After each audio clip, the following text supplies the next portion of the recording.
Is it accurate to say you have won the prize prior to actually receiving it? Is this like a done deal at this point once they announce, or does it actually become official when you go to Stockholm? As far as the public is concerned, it's official now, I think. Yeah. It's not clear to me if I die between now and December the 10th what happens, but it probably doesn't matter, right? The announcement's been made. Yeah. So since we're talking about Stockholm, I understand that you're expected to do more than just show up and receive the prize. I understand you'll spend some time in Sweden, correct? You have to go to at least one high school, meet the students, give a presentation to the students, and at least one university, give a presentation to that university as well as probably going to the British Embassy, the American Embassy, a concert, then there's the actual ceremony on one day, then my wife and I and the other laureates have dinner with the King and Queen the following night, a more informal than the official ceremony. That's wonderful. And then do you give a speech at this event?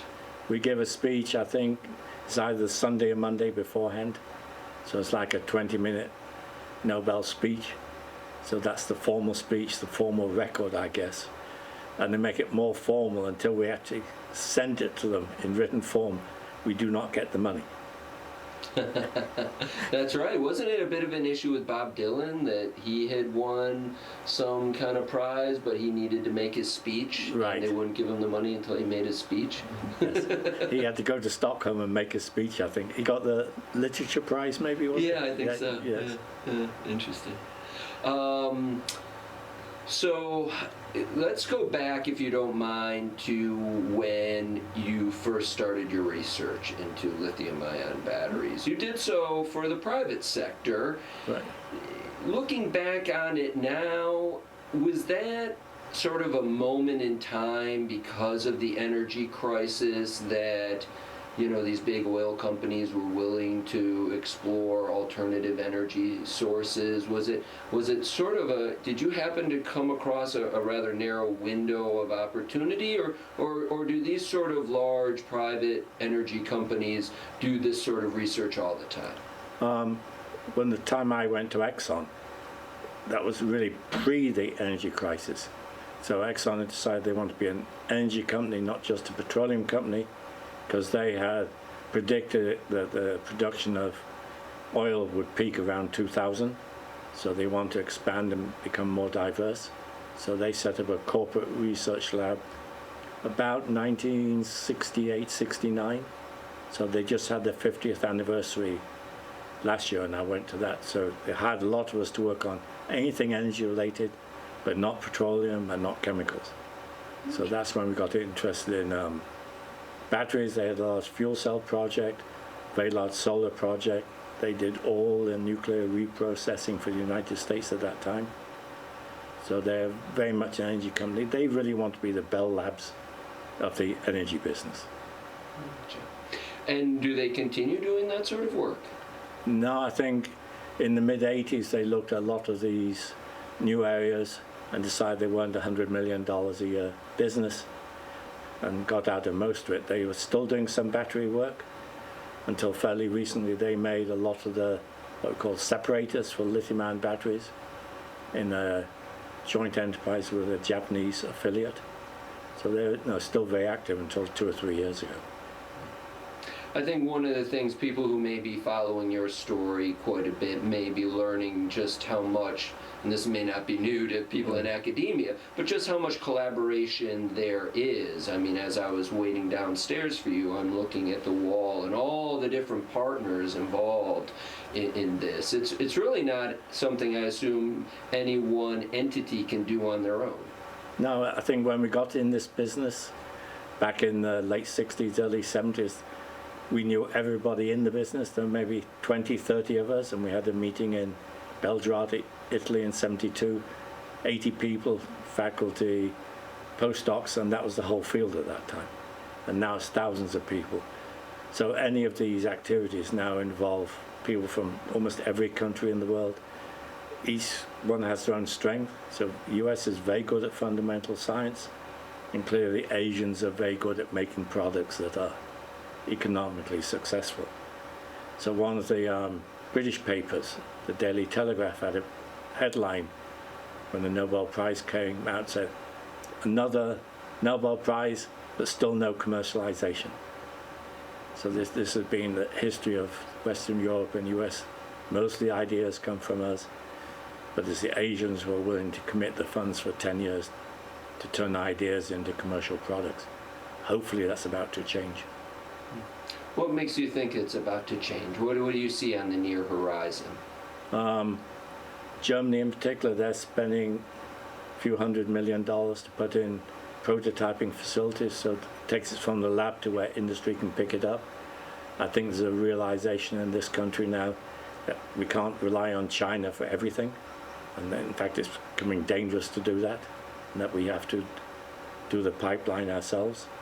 So there's efforts underway here, and I expect you'll hear pronouncements made from the Department of Energy saying we're going to do more in this, what they call the Valley of Death. Gotcha. I know a number of people saw that you're sharing this prize with two other lithium-ion researchers, but you three did not work together, nor necessarily at the same time. Or explain to me, divide up to me, what areas of the development you're each being recognized for. So I came up with the original concept, what we call intercalation. That's where we stick lithium ions into a structure without changing it. It wasn't really viable at that time, partly because oil prices came down. Then about 10 years later, John Goodenough, who was at Oxford, and I should emphasize I'm an Englishman, made my invention in the US. John is an American, he made his invention in England, so a nice mix there. But he was looking at a compound for other reasons and said this has the same structure as John's Stan's compound. I think I can use this as a battery material. So he looked at that, and the voltage of his cell was about 4 volts compared with ours was 2.5 volts, which made it more viable. Again, the British didn't commercialize it, and it was a few years later when our Japanese colleagues found a anode material, that's the other electrode, using various coke precursors that could store the lithium. So the lithium-ion batteries, there's no lithium metal. So these were about 1970 for me, about 70s, 1980s for John, then late 1980s for the Japanese. And then in the end, Sony licensed all this technology and really made the first commercially successful batteries about 91, 92. And it was for their own devices initially. Wow. And since then, I would imagine we've seen quite an explosion in the use of this battery technology, especially when it comes to personal electronics. What's that been like to witness for you, to see this technology proliferate? Well, it's amazing and very, I think, gratifying. You know, we thought of them as little toys initially. Exxon wanted to make electric vehicles, so they were going big time. But I said gasoline prices went down, then things quieted down for almost a decade. And then you got all the camcorders and other devices out of Japan. And then Apple came along and said, no, we can make smartphones, and those would not have been possible without lithium-ion batteries. Same with laptop computers. You couldn't have these thin computers without lithium-ion batteries. So it's been amazing and delightful to see things coming from the lab bench into real products. And now you see it in grid storage. We used to have one across the street here, and I think this is something that's good for climate change. They put the grid storage in there, I think, was it 4 megawatt hours, next to the coal power plant. About 2 months later, they turned the coal power plant off, and I don't think it's ever been turned on since then. So batteries can store enough energy to see you through these peak times, so you don't need these dirty, 15-minute, 20-minute coal power plants being used. Now, I don't know, I haven't studied the history of the Nobel Prize and such, but I'm curious how common it is that someone receives it while they're still quite active in their research, because I get the impression that you're still very active in your research. does this kind of put wind behind your sails in a way while you're continuing on with what you're doing? Oh, there's no question, but no. I still consider myself mid-career scientist, so long as John Goodenough's still around at 97 years old. So I'm very much tuning to him. So the three of us are still very active. It's exciting times, so we're not going to stop doing research till the field dies down or we get bored. So no, these are good times. There's lots of funding there. We see our inventions being used. So we're going to keep going. And some of these Nobel Prizes get given to people in their 40s, typically more typical in physics maybe than chemistry. But it's not unusual for people in chemistry to get them 30, 40 years after the invention. Gotcha. So there is a financial reward that comes with this. Have you decided what you're doing with that money? Does it, I mean, I would assume you'll set aside some to take your wife someplace nice, but but no, I guess what I'm driving at is can this be a financial boost to your efforts here in your research? No, people think of it's big financial money. I think in the end it's only about $300,000 each. By the time Trump and Cuomo have taken their share, it's down to about 150,000. So it's not a huge amount in the end. So it'll make a nice vacation, a few nice dinners, but it's not going to change our way of life or the world in any way. Yeah. But certainly the notoriety now that comes Right. with all of this. The university obviously stands to benefit significantly.